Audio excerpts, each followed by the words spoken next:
Bonjour à toutes et à tous et bienvenue sur ce webcast organisé par IDC. Le sujet que nous allons traiter aujourd'hui portera sur la sécurité du data center et afin de débattre de cette problématique, j'ai le plaisir d'accueillir à mes côtés M. Raleb Zekri de la société Juniper Networks. Bonjour Raleb. Bonjour. Pouvez-vous nous décrire votre fonction au sein de Juniper Networks ? Je suis consultant sécurité au sein de l'équipe Center of Excellence Cloud Builder.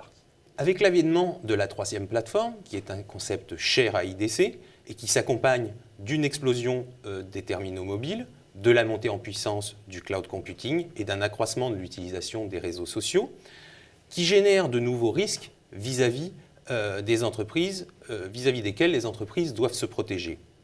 Cette prise de conscience est de plus en plus forte.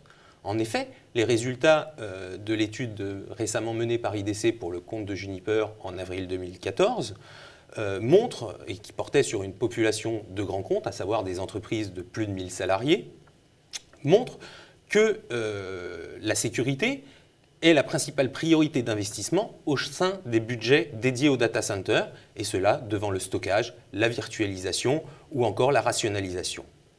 Pour rappel, les investissements des entreprises en matière de sécurité informatique représentent 1,5 milliard d'euros, soit environ 4% de la dépense IT globale, et continuent de progresser en 2014, malgré les contraintes budgétaires existantes. Parallèlement à cela, au regard de l'actualité, on remarque une véritable recrudescence des attaques de type APT, dont l'acronyme signifie « menace persistante avancée ». Elles sont avancées au sens où elles utilisent tout un arsenal de techniques, d'attaques et d'outils pour atteindre son objectif. Elles sont persistantes. Ce type d'attaque est basé sur une stratégie dont l'objectif est de rester le plus longtemps possible sans éveiller les soupçons, par opposition à une attaque dite opportuniste. Et enfin, il s'agit bien d'une menace puisqu'elle implique une coordination de moyens techniques et humains. Elle est généralement peu automatisée, bien que les compromissions de système puissent l'être. Les attaques APT utilisent les mêmes vecteurs que les attaques traditionnelles pour compromettre leurs cibles. Et ce, malgré la présence de protections périmétriques, à savoir des firewalls, des VPN, IDS ou IPS, qui ne suffisent plus aujourd'hui à protéger les entreprises. Faites-vous le même constat chez Juniper ? Absolument. En effet, ces entreprises ont tout à fait raison de placer la sécurité au centre de leurs préoccupations, et ce pour trois raisons. En fait. La première raison, c'est que l'écosystème de la cybercriminalité a beaucoup évolué ces dernières années, et de telle sorte qu'on ne parle plus de communauté, mais on parle effectivement d'un modèle économique viable et pérenne pour les hackers.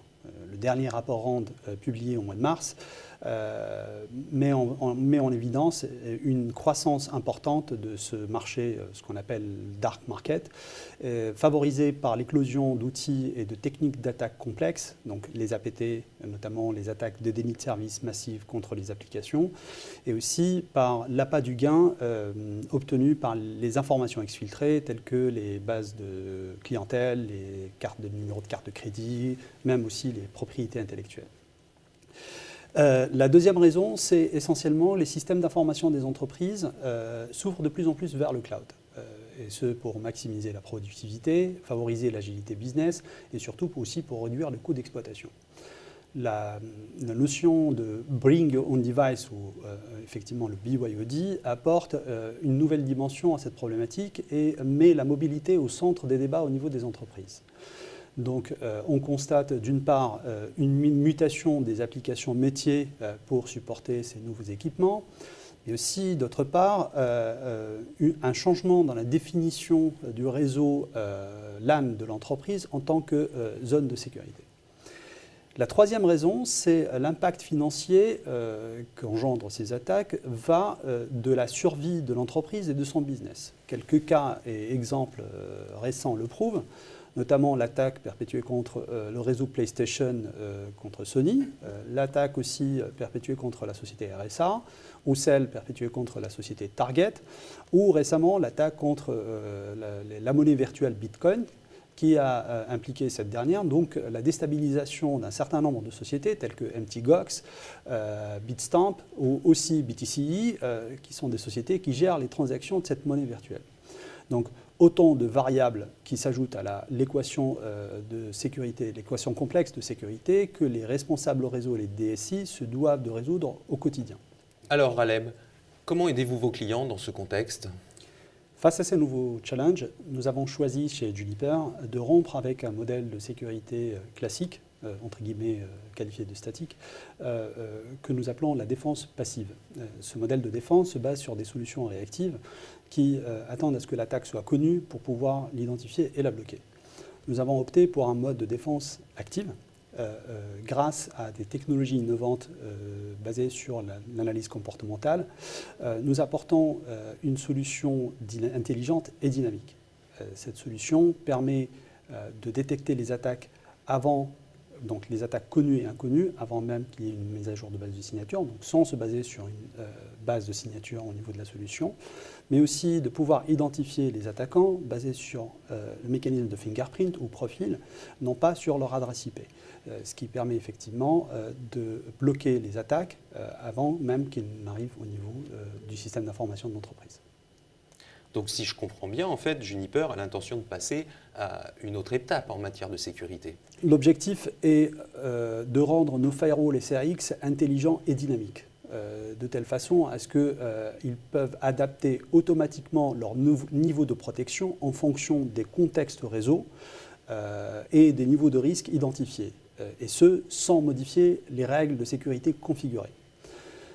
Donc les SRX pourront facilement s'alimenter de flux de données en provenance de solutions de Juniper telles que Web App Secure pour la protection des applications web ou Argon Secure pour la protection contre les APT et les malwares. Toutes les deux solutions basées sur le concept d'intrusion deception. Spotlight Secure aussi, qui est la première base de connaissances dans le cloud basée sur les fingerprints des hackers et non pas sur les adresses IP, et même toute autre solution tierce basée aussi sur l'identification de risques telles que les bases de réputation IP ou les solutions de gestion de conformité, etc. Donc cela apportera une rupture technologique à la définition du firewall dans le réseau d'entreprise. L'intrusion deception apportera la dimension fingerprint qui permettra de ne pas identifier les attaques basées sur leur adresse IP source de provenance, mais surtout d'identifier les hackers, les attaquants, se basant sur leur fingerprint, quelle que soit l'adresse IP source qu'ils utilisent. Merci beaucoup, Raleb, pour ces explications. Merci. Et à très bientôt. Merci à tous pour votre attention. À très bientôt pour un prochain webcast. À très bientôt.